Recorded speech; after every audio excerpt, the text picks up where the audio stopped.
আজ মেয়ের আবদারে একটু বিরিয়ানি বানিয়ে নিলাম।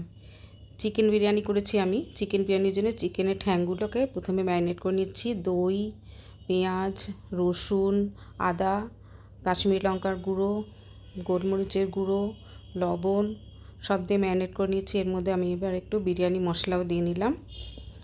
দিয়ে আমি এটা 2-3 ঘন্টার জন্য রেখে দিলাম। এবার আমি আলুর টুকরোগুলো ভেজে তুলে নিচ্ছি।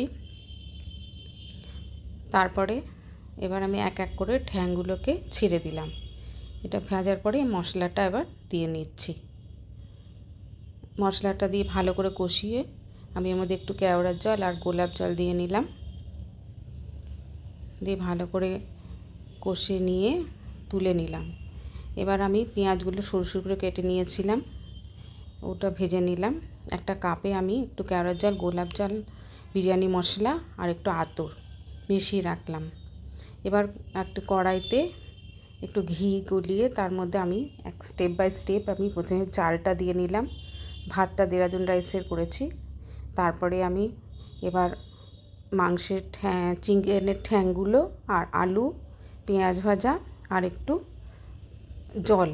জল বলতে এখানে কেওড়ার জল আর গোলাপ জল যেটা মিশিয়েছি সেটা। প্রথমে একটা স্টেপ করলাম, এবার দ্বিতীয় স্টেপও তাই। ঠ্যাং দিয়ে, পেঁয়াজ ভাজা দিয়ে, আলু দিয়ে আর মশলাটা জল দিয়ে সব আমি ঢাকা দিয়ে কিছুক্ষণ রেখে দিলাম। আমার বিরিয়ানি রেডি। এবার পরিবেশন করা যাবে।